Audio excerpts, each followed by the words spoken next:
Well, there are three key things that I guess people should know about their hair. First of all is the texture of the hair. What I mean by texture is the thickness of a single strand of hair. Now, it's important because the thicker the hair is, the more product you're going to need. The more styling product you might need, the more shampoo you'll need, the more conditioner you'll need. And the thinner the hair, the less you'll need. So texture is very, very important. The next one is called porosity. And what I mean by porosity is the ability for the hair to absorb moisture. Now, that can be shampoos or conditioners or styling products.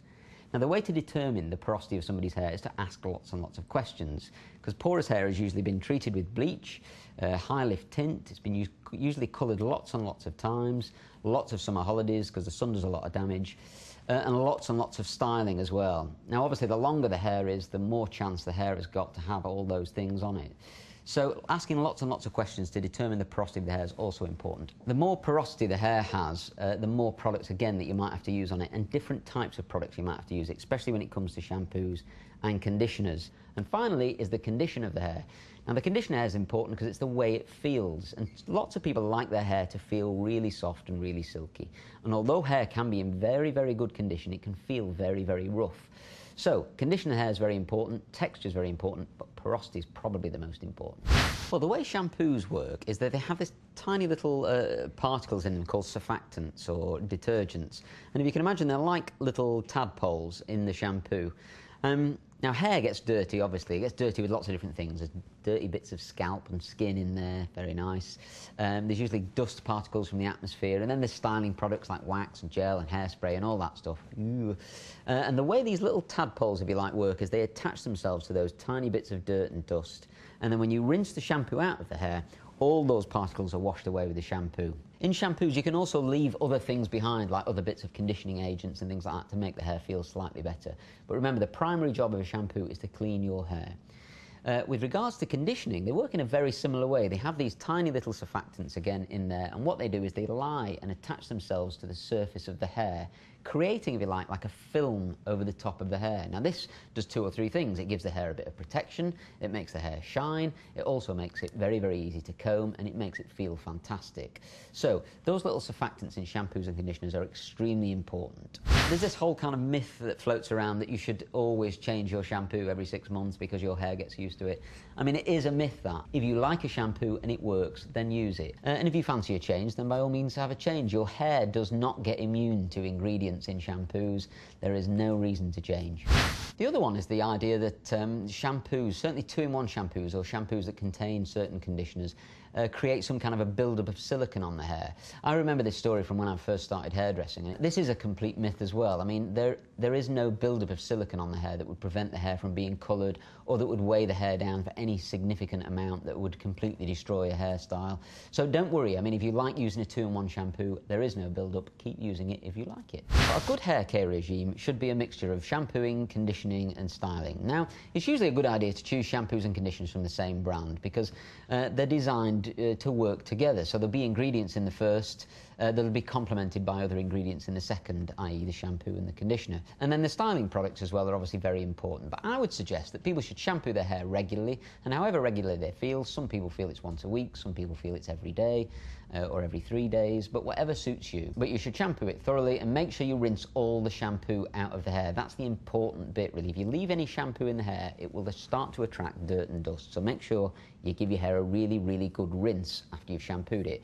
And then the conditioner, I guess you should condition your hair at every shampoo, and depending on the general condition of your hair, you should use a treatment at least, I would say, once a week. If your hair is very dry damaged, you should probably use a treatment every time you shampoo your hair. If you style your hair regularly, always use styling products, because not only do they prolong the life of a hairstyle, they will protect your hair from the heat of a hairdryer, the heats of styling appliances such as tongs and straighteners and things like that. So those products are key.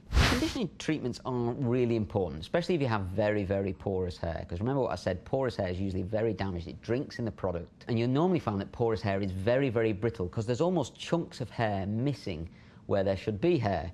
And what conditioning treatments do is they fill in those holes or those chunks and make the hair much, much stronger. So if your hair is very dry damaged, it's been coloured a lot and all those things that make it porous, then a treatment is really, really essential. If your hair's very porous, I would say use a treatment every time you shampoo your hair.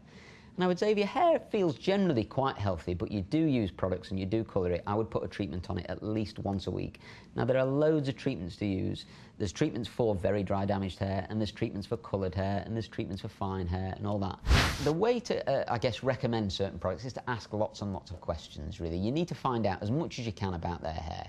And primarily, it's that porosity question. You need to find out how porous their hair is. And the only way you can do that is really to ask how many times they colour it, what colour they use. And the reason I ask that question really is that if they use a colour, a permanent colour, then that will be a mixture of peroxide and some kind of ammonia. That will damage the hair more than perhaps a semi-permanent colour or just a wash-in, wash-out colour.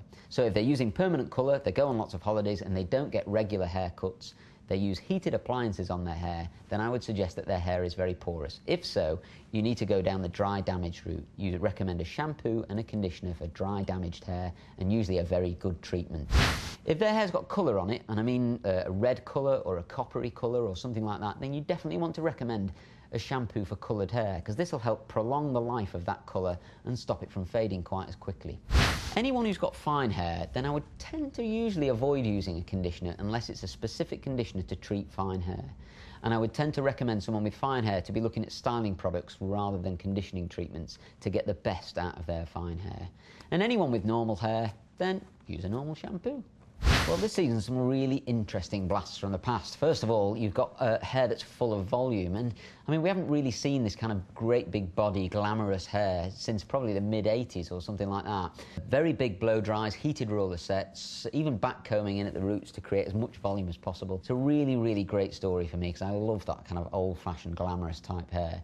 So big hair is one of them. The other one is waves, which has kind of been around for the past year or two, but it's getting more and more of a stronger image. Now, these are waves that are normally either natural, loose waves, or hair that's been curled using heated curling tongs, but large barreled heated curling tongs. So that's the other big trend. Fringes tend to be making a big comeback as well, which is nice.